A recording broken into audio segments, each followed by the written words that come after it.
Masaya magandang araw kapamilya. GMA Network bumagsak ang kita.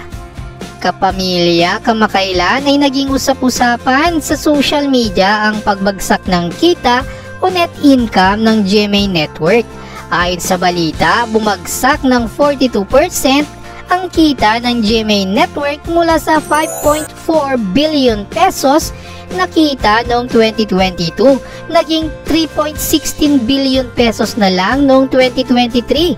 Kaya naman hinala ng ilang mga netizens ay isa ito sa dahilan kung bakit nakipag-partnership ang GMA Network sa ABS-CBN para tumaas ang kita at tumaas ang bumababang household ratings ng GMA Network. Reaksyon naman ng mga netizens: karamihan sa bahay ngayon wala ng TV.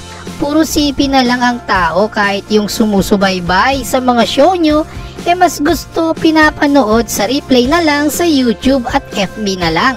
Every year, pababa ng pababa ang kita nyo.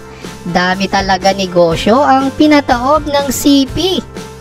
Mas tinitignan na rin kasi ng mga advertisers ang social media dahil mas malawak ang reach nito kumpara sa free TV.